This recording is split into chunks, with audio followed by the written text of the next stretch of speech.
Hello, everybody. I'm Andrew Beaudry. And I'm Ryan Cummings. Welcome to Your Bread and Butter podcast. Today, it's a walk in the woods. 2 paths, your choice. We're going to be discussing a career path versus entrepreneurship, pros and cons, and which one might make the most sense for you. So stay tuned. Discussions in this show should not be construed as specific recommendations or investment advice. Always consult with your investment professional before making important investment decisions. Securities offered through Cambridge Investment Research Incorporated, a registered broker-dealer. Member FINRA SIPC. Advisory services through Cambridge Investment Research Advisors Incorporated, a registered investment advisor. Cambridge and Private Financial Design LLC are not affiliated. Bread and butter.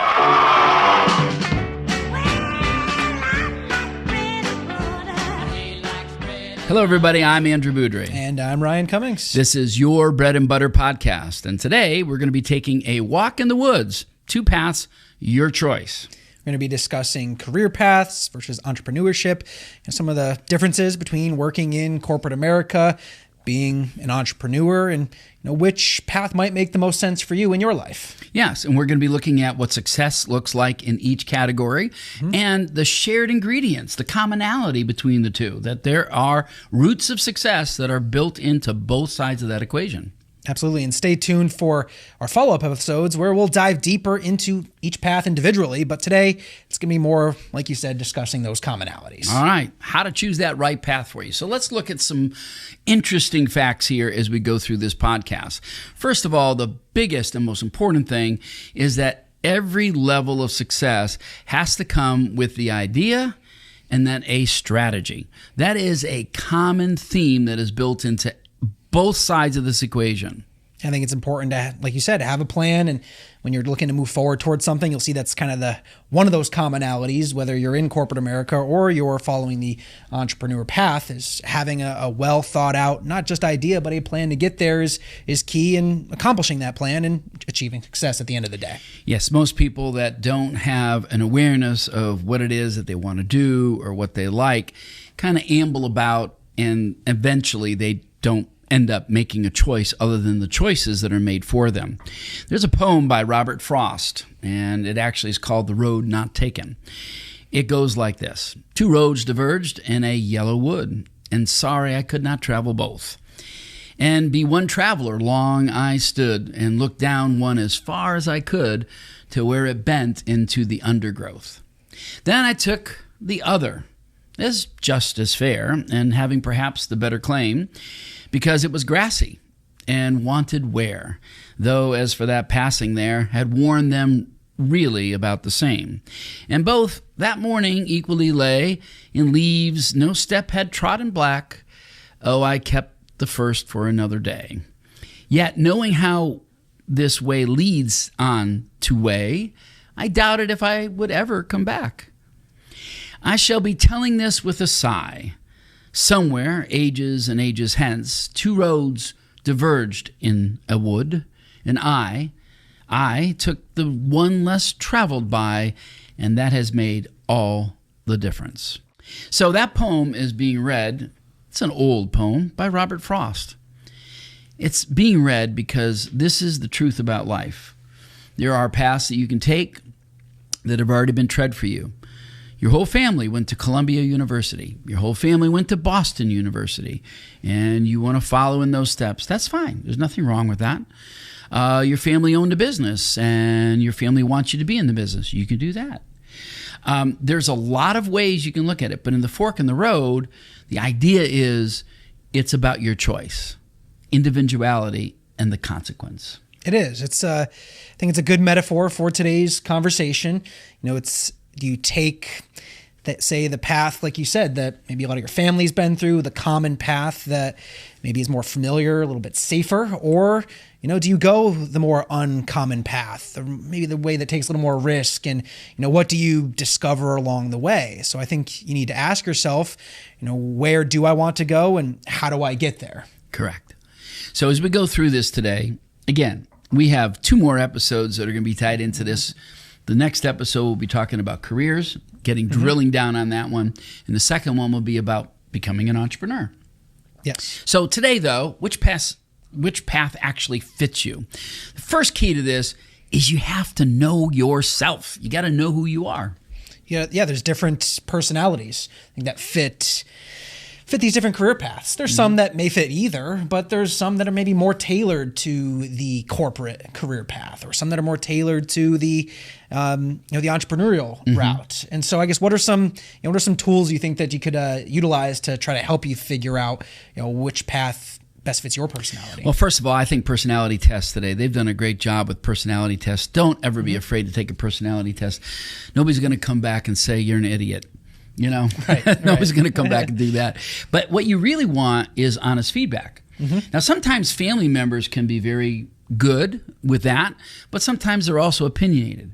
Right. So it's good to get advice from an outside source. And it could be a school counselor, whether it's college or high school, but it also could be other mentors. People that you know from the business world, or maybe a coach from sports, where you're getting input as to what are your strengths, what are your abilities, what are your passions. And this gives you the ability. And I also think that there's groups that you can actually be a part of as well to get into that. Yeah. I do, I think this is a good time to kind of share. People do ask me, so how did you end up in the career that you're in today? Well, this path was not chosen for me. It is a path I chose. I really am the first entrepreneur in my family, though my dad, when during the Depression era, did try a different number of things to make money. I really am the first entrepreneur in our family. But when I was younger, the first thing I wanted to be was an astronaut. As do most of us. Second one, so I wanted to be an FBI agent. Okay. Yeah, I read all the Hardy Boys mysteries, and some of the other ones. But I wanted, and then I wanted to be a Major League Baseball player. Kind of hard at 5'7", though Dustin Pedroia kind of worked that out. But later on, I wanted to be an actor when I was in early years of college. And then I decided when I was in college, I wanted to be a lawyer. I mean, those are all big extremes. Not dreams, but they're really more like identity indicators, because the theme in all of those things was performance, like performing for people.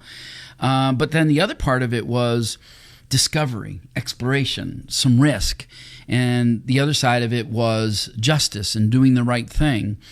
So it wasn't really all about me. And I began to discover that there was something inside of me that wanted to be able to give back to people. And that's really what drove me in many of these feelings that I had. How about you? Yeah, I think I had some similarities too. I mean, I know one of my first, careers I wanted to be remembering as a young child was an archaeologist.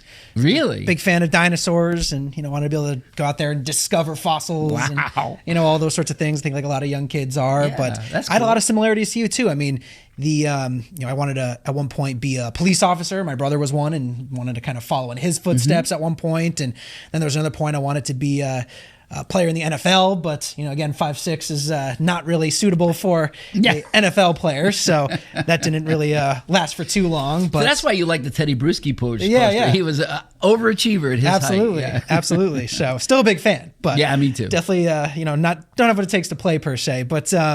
And then it was as I got a little bit older into college, I actually was a pre-med student in my freshman year, and was going to go the medical route. Wanted to help people and be able to make a mark in people's lives, and I thought that was a good way to do it. I was always a big fan of the maths and sciences in school, growing up, and so it's a science-heavy career path.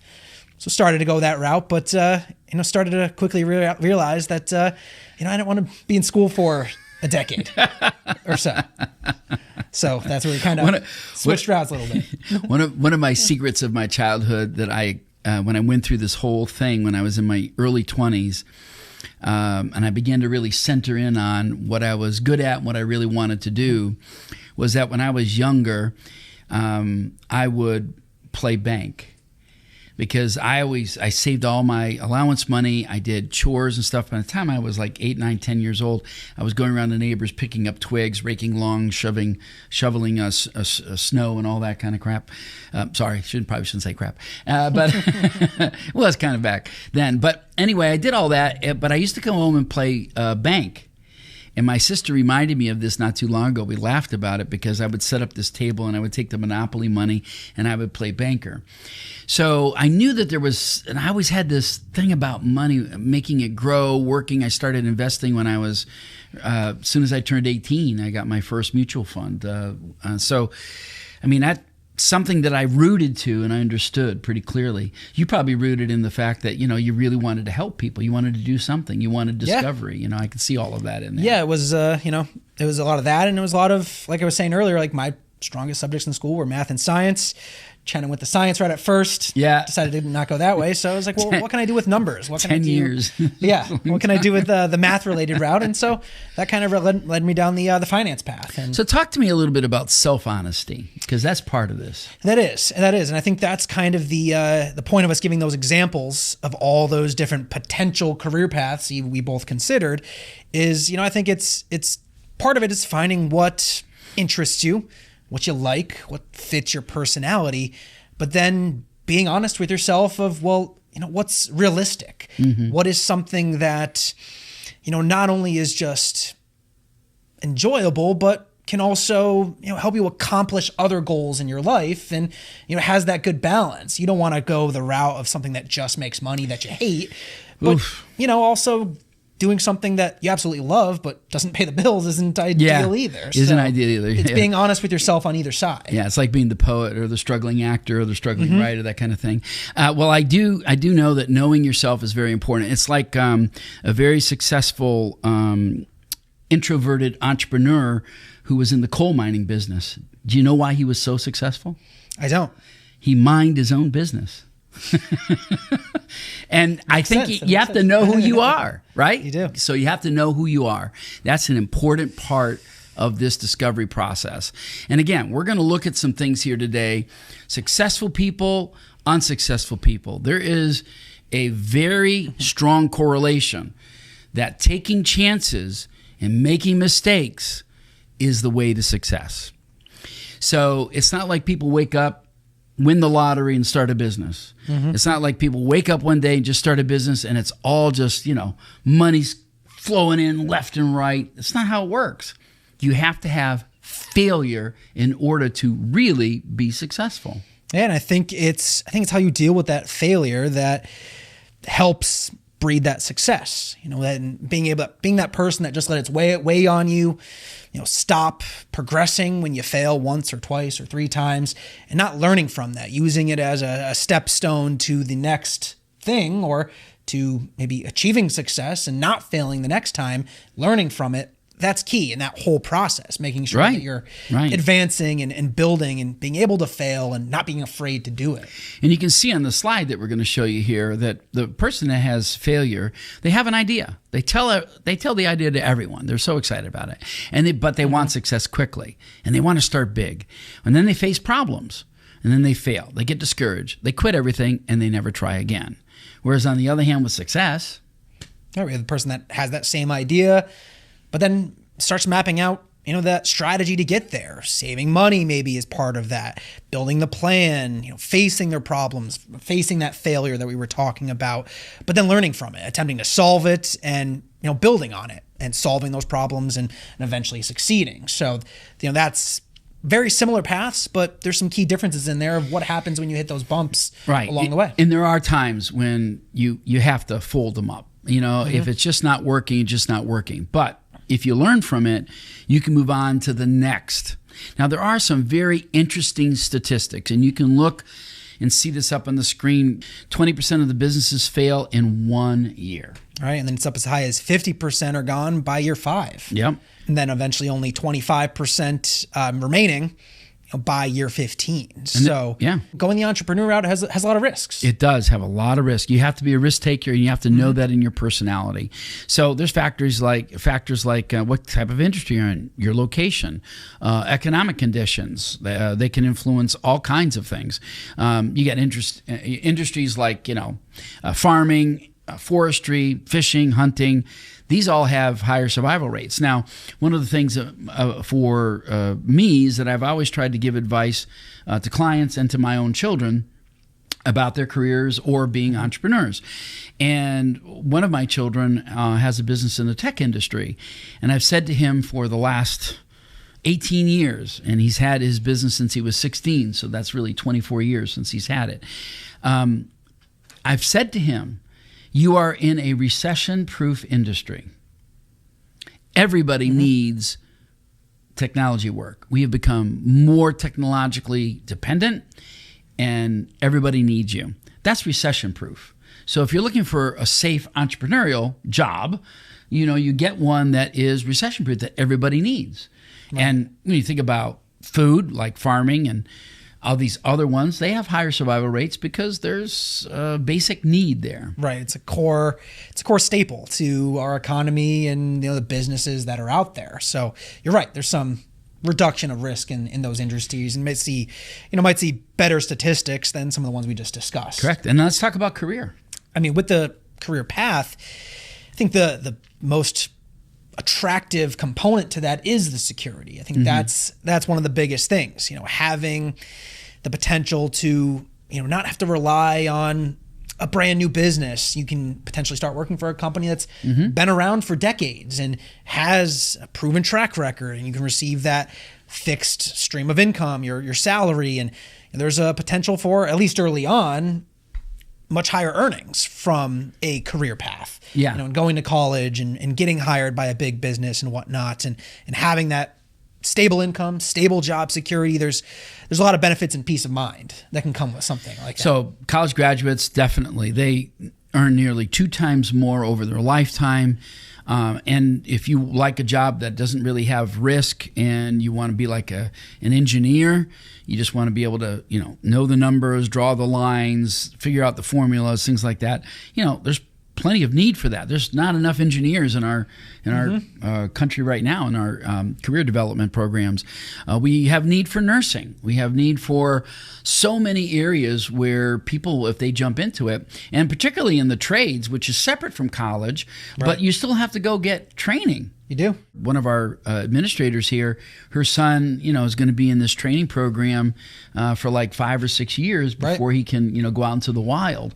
But again, that's an education. So it's a very valuable part, having your career, and getting the training and the items that you need to move forward on that. So that's a reality check. So you can get success in either area. But as we move through this, though, let's talk about what success demands from either path. And I think you'll see with this discussion a lot of overlapping. This is stuff that really applies to either career path. For one example, having focus and passion and planning in either corporate America or in the entrepreneurial path. That's going to breed success if you're the type of person who doesn't want to just go and collect a paycheck from an employer, but also, especially if you're an entrepreneur, you want to be able to build a successful business. You want to be intentional with what you're doing, put in effort towards your growth and building yourself forward, and making sure that you're doing it enthusiastically, and it's not something that you're every time you're working with a coworker or maybe a client, if you're an entrepreneur, it's not something you're dreading or groaning or going in with a negative attitude, and it can push yourself forward in either path. Yeah, I think that enthusiasm and follow through make a huge difference for those who are seeking employment. And I've interviewed hundreds of people for different jobs and different roles and things like that. I can tell you right now, enthusiasm always gets my attention. And then when you give them an assignment and they follow through on it in a timely manner, that tells you a lot. It does. And even if you're going the entrepreneur route and you're working with a client, the one big thing I learned early in my career, actually on the corporate side, is before calling a client, if you're not having the greatest day, you just got off a rough call and you're calling another client, you don't want to carry that negativity with you.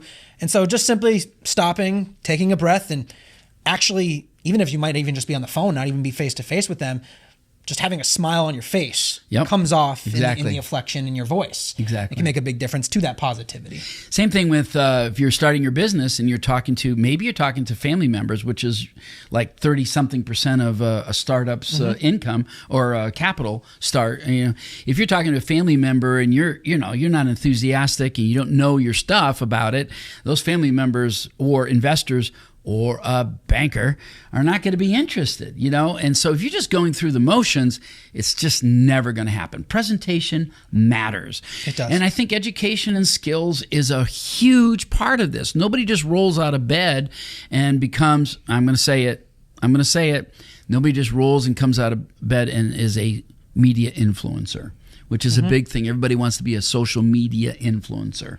Okay, even that takes a lot of planning, takes a lot of dedication for those people out there that are doing it. And I'm not suggesting that anybody out there do that, but it's the same thing. You need to have an education and a skill. You do. You need to be able to, and some of that the key skills in either area are, strong reading, writing, maybe math, depending on your field, tech tools, communication and public speaking is a big one. Being able to talk to people, communicate your ideas clearly in a concise manner that's simple enough to get across to people, but, complex enough to explain those ideas that they may not understand. So being able to communicate clearly and professionally is key. And I think the biggest thing when it comes to education is it doesn't stop. You need to constantly be learning, especially in a field like ours, in the finance field. Rules are changing, laws are changing. We just recently had the new tax bill that just got announced just a few weeks ago. These are all things that you constantly need to be learning more. And as soon as you hit that point where you think you've learned enough and you stop learning, you're going to miss something. Now, I've been doing what I've been doing 36 years, going on 37. And I can tell you, it's always about learning. You're always adapting. And I think that's what, in any career that somebody chooses. And really, truthfully, adapting is a big part of it. If you're going to be a high performer in your career or as an entrepreneur, you have to be able to survive the downturns. You've got to be able to take where you're at and pivot, retool, reskill. You've got to be able to do that. I'll give a quick, example of this. In the corporate environment that I worked in, prior to joining you here, almost every single year, there was a customary layoff.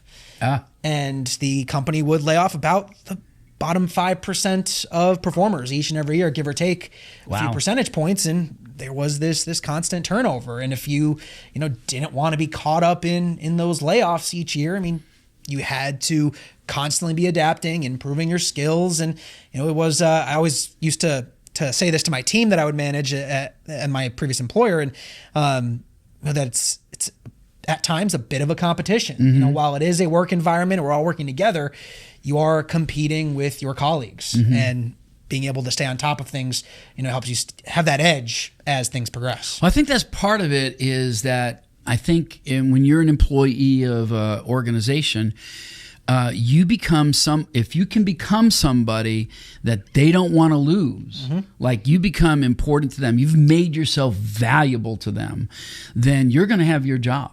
They're not going to let you go. Same thing's true for clients or customers that you serve in your business. When you are the person that makes things happen for them within the rules, obviously legally, when you're the person that can make things happen, people want you. They want people that can do for them what needs to be done or see the things that need to be done that maybe they don't see. But the point is, you have to become so valuable that they won't let you go. Absolutely. And then the last few things here in success in either of these paths is having proper resources, whether it's just simply a healthy mindset, a good network to rely on, or even, a financial strategy. All these things are key. And probably the biggest resource is mentorship. Having a strong mentor, whether you're an entrepreneur or whether you're working in corporate America, having someone who's been there, done that you can rely on, help overcome those failures that we were talking about earlier. Having someone who you can lean on, that you can trust to also not only just sugarcoat things too. That's where, we were talking about earlier, sometimes relying on family has its pros and cons because, they may not want to tell you the hard truth. They might want to, maybe sugarcoat things or, help you look on the bright side. It's true. So, having that mentor to lean on and rely on in those instances is a key path to success. I also have a very strong belief that when you start this, I don't care if you're 21, 22 years old and you're thinking, I don't care about that. No, you should. And that is have an exit strategy. Mm-hmm. You need to have something that defines success for you other than wealth, other than the material things that exist out in the world. You have to define what success means inside of here. It has to be something that benefits who you are as a person. And this is something that gives you goals and timelines. So if you say, look, by the time I'm 60 years old, I want to be in a position to not ever have to work again the rest of my life. I'm planning on having a family. I'm planning on having children. I hope all those things work out. But when I get to that point, I want to be able to have the resources to do this. Now, some of those things might change. But if your exit strategy is unknown, well, you're just going to keep doing the same things over and over again. And there was a big cultural change in the dentist industry from the 1990s and 2000s, early 2000s.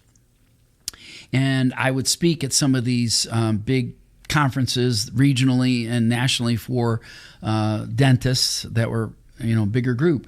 And you would find in those audiences a lot of 80-year-old dentists who are a little still down in the mouth, if you should say, because they couldn't figure out an exit strategy. They were so addicted to showing up to work every day, and they were so closely identified with it they couldn't let go. Right. That is unhealthy. So And it happens in a lot of industries too. I mean, even in our industry, it's a common thing with a lot of advisors. When we see the statistics all the time, the average age of an advisor is over 50, and we've got I think it was something like 40% of advisors retiring in the next decade or something along those lines. I mean, it's a career path where it's sometimes, especially if you're an entrepreneur route, which is big in the financial industry, it can be tough to let go of that identity and what you've done for the last couple decades and move to that next stage of life. Yeah, and when you build a business or you've established a successful career, it is hard to walk away. There's no doubt about it. But if you know where your ultimate goal is and you know where you're heading and why, it makes it a lot easier. All right, so we move forward here on closing thoughts. I'd say one road, one of these paths isn't necessarily better than the other. It's just about what aligns with your personality, like we talked about, your journey, what choices you want to make, and making sure that it's the best path for you. And why we can't stress it enough. We're going to dive more into each one of these in the coming episodes. But all the stuff we discussed today of trying to make sure that you're building that strategy, planning out for success, even having that exit plan. And whether you're an entrepreneur, I know most people conflate exit plan with maybe owning a business, but it's true of a corporate career. Absolutely. And, being able to plan when you want to step out and what that looks like and what position you want to be in leading up to that, and then what you want to do after that time point. We talk about it with people all the time. The book that's on the mantle there of what do you want to do after you retire and what do you do with the rest of your life. It's the second longest career that people have. If you retire in your mid-60s and you live into your mid-80s, you're talking about 20, 25 years of that career of retirement. And you should be looking at those later years as one of retirement and not saying, well, I'm just going to keep working forever. That doesn't do that very well. So it's your choice. It's your journey. So take the time to choose well, because it really does make all the difference in the world. So we're going to take the next 2 episodes and really drill down on that. But before we leave, do you know what they call a businessman from Korea who owns his own business? No, I don't. He's a sole proprietor. South Korea, I'm assuming, right? Yeah, South Korea. Yeah, I'm glad you got that. Yeah, no missiles flying our way from there. Well, listen, tune in on our next broadcast. And remember, live today for the tomorrow that's in your heart. Because you'll never have more time to plan for tomorrow than you do today. Thank you for listening. Bread and butter.